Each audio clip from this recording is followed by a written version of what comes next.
sustainable energy, renewable energy, solar, wind, hydro, a lot of that. And I do know that a lot of the Fortune 50 companies know that there's an economic opportunity on that. BP, for example, has a group that's focused on their the future renewable energies, which I was impressed with. I was aware of that. But they also have that legacy of the carbon-based fuels that we've been doing ourselves off of. So we're not going to. I'm a realist in the fact that I know we're not going to get off of it in the next couple of years, but we should have a plan to be able to get there. And we shouldn't have climate deniers saying that climate change is not coming. So from a scientific standpoint, every 50,000 years, the Earth goes into a heat wave, it goes into an ice age, and back and forth. And to have the Donald Trumps of the world denying it, saying it's a Chinese plot or whatever he said, or having Senator Inhofe bring a snowball into the Senate floor saying there's no such thing as global warming. Some of you know that I'm crazy enough that if I was in Congress, I would go to the House floor, hold my hand out, and say I'm holding a handful of hot air and prove that idiots can become senators. So that's me, and I'm unapologetically me. But the point being is, we know it's coming. We know global warming is happening, and we need to do everything we can to protect the future generations of Earth. I mean, the deforestation of Brazil, in Borneo, that is a huge reduction of basically our carbon absorption, carbon dioxide. It's natural causing the greenhouse effect on the Earth. So we can go all over that, but I just know that we need to have ourselves ready for it, and we have a plan to get there. We're not. We don't have a plan. We're unfortunately Congress. They're burying their head in the sand and arguing about who shot John, as they say. Instead of saying yes, it's happening and stop arguing about it. Along those lines, there hasn't been, I feel, enough coverage of what's taking place out in the right now with the Internet access pipeline. Yeah. It's great if you have a stance on that. So here's my view. Again, I think I came over with the cliche unintentionally. I say, I don't believe in eminent domain for capital gain. Eminent domain should only be used, where people are like taking over houses and properties. That should be only used for national emergency, national security. So if those are private Indian lands, those should stay private Indian lands. And if they choose to be able to put a pipeline, that's their call. We shouldn't be forced to have to put in pipelines anywhere. And people down here in West Coast and other places shouldn't be forced to have easements or otherwise to put pipelines in. So, and I think that I just saw this and I got to learn more about this, but I think we have enough capacity in the current pipelines to absorb the growth of us becoming an energy independent country, which I believe firmly in. We should use our own resources before we import oil, natural gas from other countries. So I think the first step is, as we clean ourselves off, we should be able to take care of ourselves first. So. Just to follow up on that, it's kind of a two-part, because there's the oil side of it and the pipeline being built, but also the protests that are going on right now, and there are police from several counties with riot gear and armored vehicles that are showing up to counter these protesters, and it seems like quite a dramatic overreach, yeah. Government overreach for a situation where it seems to be peaceful protests, and I kind of want an answer on that side of it as much as I do on the oil.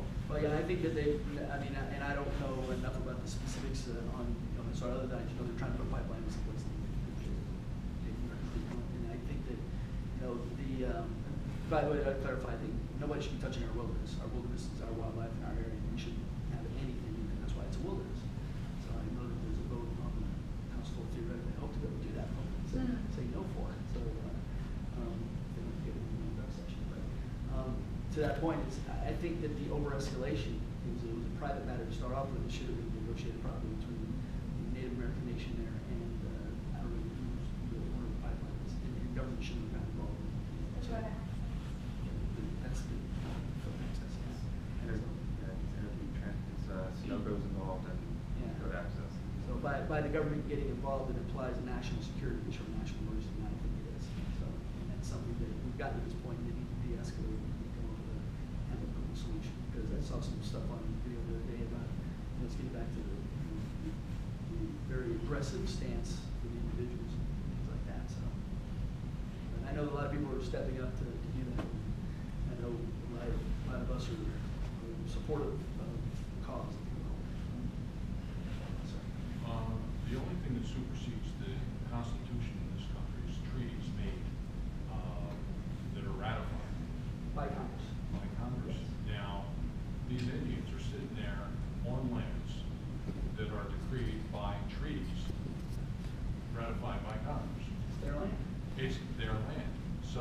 that we are the ones who are illegal as the U.S. government going on to Indian lands. Right.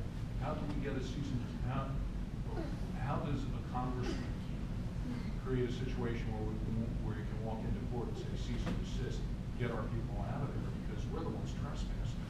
You get somebody like me that doesn't worry about party politics or worry about ramifications, and he takes, as I said, pull by horns and just does it. You know, and have the testimony fortitude of the will to say this is not right. Second question. You know I was going to say that too. What's that? Yeah, you gotta have a sense of it. Second question. You're talking about energy independence in the macro. And what I mean by that is we've got companies doing this. We've got BP. We've got all these other large companies that are developing. Instead of playing it that way, would it be more beneficial to say to the average homeowner, all right, we have to get you off oil. We have to get you off electric. How can we give you a grant, even if we loan it back to you, a loan system where, as a homeowner, I can get a grant to put up a solar system on my roof, and I pay it back as a portion of what's generated off of that. Right. Is that a fair role of government, in your view? And so, what's interesting for me is the greatest of having these meetings. Has anybody ever been to Germany before? Germany is the one. Yeah. So Germany is one of the most productive solar countries in the world. And somebody mentioned this one of the other town halls. It might have been, I forget where it was, Bruce, maybe Ray. But they mentioned the fact that the way they did it is they incented the people to get paid for the overage. So in other words, solar brings in a certain amount of energy. They use it individually. If you have overcapacity, you pay it back to the power grid, and you get paid back. One of the things is the will of the people. And, this ties into a bunch of macro things, but the will of corporations. One, corporations are not people, so that's a belief of mine. And two, I think that being a business school graduate, we are always ingrained as publicly traded company CEOs that the mission of the CEO is to increase shareholder wealth. And I propose we need to change that at the college, at the MBA level, to say it's not not only increase shareholder wealth, but it's increase your employees' wealth, because these guys are making hundreds of millions of dollars on the back of your workers and not benefiting themselves. And that's the way they'll hopefully start reducing that income inequality. Give the workers, the employees, a stake in the game, a percentage of the profits, and equity in the company. And so similar to that fact, we got to be able to change the attitude of the big utility companies and say, look, if guys are going to pay back the power grid, somehow you should be able to give them credit back, pay them for that. And I think, and I don't know based on pricing, if it's more for Alaska, if you're a resident of Alaska, you actually got paid by the government for your tariffs to so much oil was coming out of Alaska. So, and I think that's what somebody was telling me. That's how Germany has gotten so successful in solar, because people are able to make themselves self-sufficient. And Germany is always rainy and cloudy, so that's what was kind of fascinating to me. Now it's an inefficient science, obviously. We have to get better on technology, but it seems like they can make it work. We can make it work without infringing on anyone's individual rights. Yes, sir. So I'm here with my two children. Yeah. Because my wife is at home studying for her master's degree. Okay. And she'll be taking on more student loan debt. Yeah. So I'm curious if you had any thoughts or positions on what to do about student loans and the crisis that many people are facing. Sure. Yeah, and that's another thing about being a candidate, as I mentioned earlier, and you might have been walking in, is I didn't realize that some student loans, and you don't have to answer, but just out of curiosity, what's your wife's interest rate on the debt? Some of it's probably higher than 10%. Yeah, it's worse than trying to get a car, and that's ridiculous. And I just look at that as we need to do something about that to make it not make it a profit center necessarily, but allow it to be affordable college. I struggle with the idea of making it quote unquote free college unless you get back, like I said, the infrastructure side, but or some sort of a service. But I think that it ought to be affordable for anyone and everyone. For our kids, because some of the schools that I went to, I think they're pricing themselves out of the market. Unfortunately, 10% interest rates is ridiculous, because you'll be paying that for 50 years. So there has to be a way, one, to reduce that interest rate to make it a minimal cost, and two, a way to be able to get that paid back and make it affordable. So, yes, sir.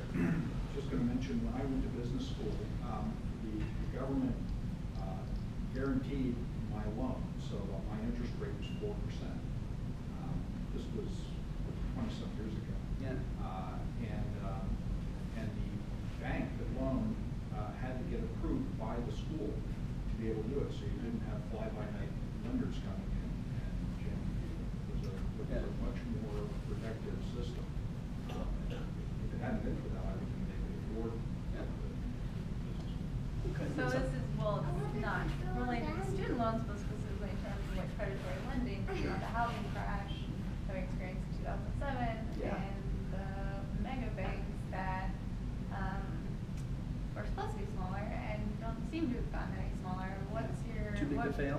Yeah. Yeah, I don't believe it's too big to fail. Okay. And I think that the CEOs ought to be punished for violating public trust. If you're a public traded company, I think there should be a social obligation, not just to your employees, but to the people. You know, it's the EpiPen kind of example. You know, you can look at the markets, there ought to be some sort of limit. And I'm not advocating, extra regulations and things, but it ought to be something that makes it common sense to be able to be the greater good for all, especially around the healthcare and stuff. Too big to fail story. I was just going to give this sidebar. Remember Joe Sestak is our congressman, and one of my challenges that I keep harping on the fact that when I started the business, I got a small NSBA loan to be able to buy a business down in Louisiana, and it was about a $500,000 loan, and the company, the theory of the case was the company was going to pay it off, but if anyone's ever got a small business loan, you have to personally guarantee your real estate, so personally guarantee your own personal assets.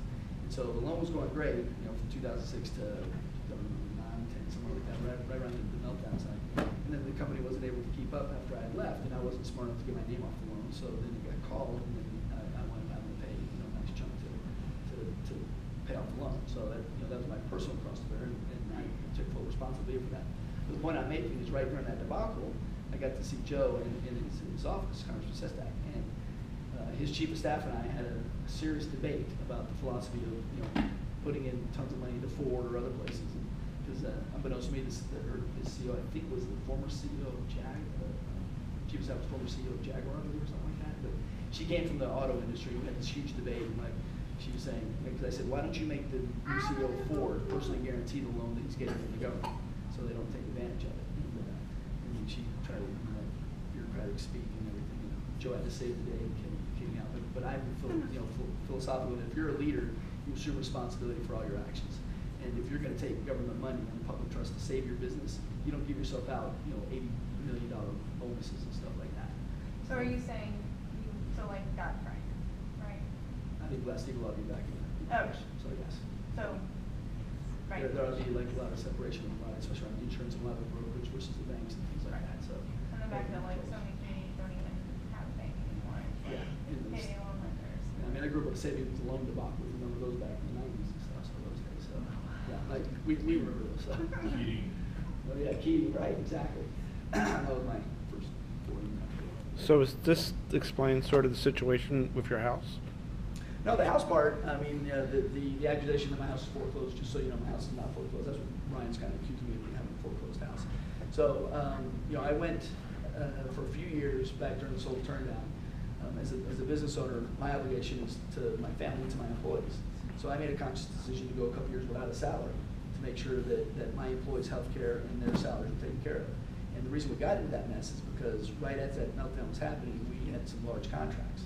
And the cash that we had, we paid subcontractors and we paid the employees. And in that 30, and lo and behold, two of the large billion-dollar companies declared bankruptcy. So, this $500,000 contract, that's like $400,000 or $500,000 of cash out to go pay everybody. So, we were the stuckies on that stuff. And instead of walking away from it or shirking my obligations as the CEO, I made the call to take care of my people first. And so that started my financial personal challenge. That was about the same time that $250,000 payment had to happen. And at the same time as Wells Fargo, and so they wind up tracking up my escrow, and I tried to negotiate with them, and obviously they're about to pay full and whatnot. And so the sliver part of the truth is I have not paid my mortgage for a few months. The difference, the fact is I'm in deep negotiation. I almost finished like any day with Wells Fargo, and my house is not foreclosed. My house is not empty because I still live there happily, and I don't want to move anytime soon. So, but we're getting a loan modification, and I dug myself out. And it's not like I'm walking away from an obligation or having a financial challenge now that I didn't have back then. And if it was ever negotiated with a bank, they want to pay in full or have it renegotiated versus partial payments. They wouldn't accept partial payments, so. I think it's really interesting that the Costello people are trying to run this thing at you about foreclosure and stuff. Yeah. 10 years ago, the Democrats had a state rep candidate attack the Republican for being a tax scofflaw. Was that right? Yeah, the Vera, who's retiring now, Oh, yeah. was attacked by the Democrats for being a tax scofflaw. Yeah. And I remember going to the Democrats and saying, "What's the story here?" And they gave me the runaround, and they gave me like a little piece of paper that said, "This means he's a tax scofflaw." It didn't make any sense, so I called Mike, and I introduced myself. I said, "I'm a Democrat. I have your opponent sign on my form. Please explain to me this." And he said, "Well, I was in the middle of a divorce, and the mortgage company got goofed up, and next thing I know, I got this tax thing. Once I saw it, I cleared it up, 15 minutes. And the ironic thing is, the Democrat who ran against him and decided to drag his name through the mud like that, got her ass kicked. So there's a level of karma here that works. Oh, yeah. When you play games with someone's finances, there is nobody who has clear sailing all the way through their life, no matter what. And when you play games with people's finances to say, "Hey, I'm going to point at you and I'm going to make you feel stupid because you might have had a failure, you stumbled a little bit," you know what, go right ahead, because after you stumble, you get back up on your feet and you keep running. So if Ryan Costello is so holier than thou, that his finances are that clean, God bless him. But Well, it's because really they've bad. done- But it's really bad karma to sit there and point at some other guy and Yeah. say, "Hey, you know, it's but for the grace of God go I." Correct.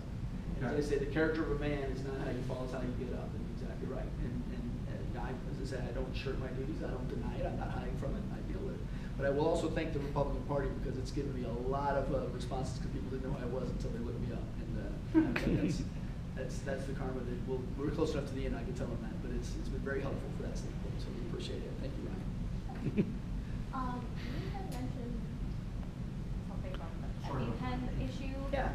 Healthcare is something that I'm very involved in. Well, I'm not involved in, but like my mom is a nurse and our whole family is frustrated with our healthcare system Sure. right now. I am a nanny. I work for people who are not originally from America. My one family is Canadian, and they're always grumbling about American healthcare. So where do you stand on, our healthcare system right now? It's Sure. not Yeah. But- Well, here's my view, and as I've said before, is I grew up under single parent. I grew up as an undergrad, so I had the military healthcare system. And, I'm a service level veteran, so I use the VA system, so I'll just talk a little piece about that. Contrary to what Ryan would tell you, or other bureaucrats who don't understand the Veterans Administration system, the VA benefits are par none. They're great, and you get 80–90%. You're always gonna have a number, but 89% of us that we love it. I go to Coatesville. It's an automated system. I swipe a card, the doctor's waiting on me. I don't think I've had to wait once for my mental visits. Contrary to my civilian doctor, I call in, I wait 45 minutes, and I'm not really seeing him. So, it's great. Now, the question is going to be Affordable Care Act, because that's what people tell you that it's outrageously expensive, yada, yada. I say the Affordable Care Act is a great start. It's not perfect, because there's a lot of fixes that need to be done.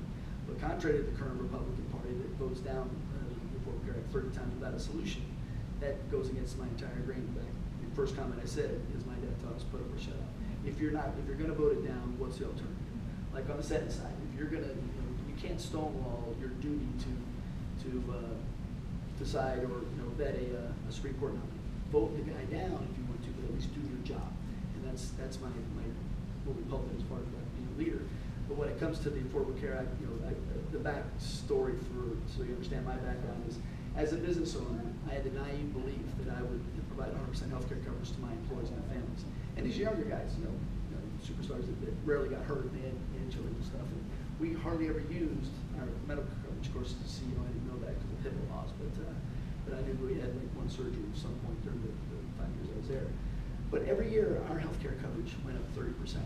And that blew my mind. I mean, it always went up 30% because there was a profit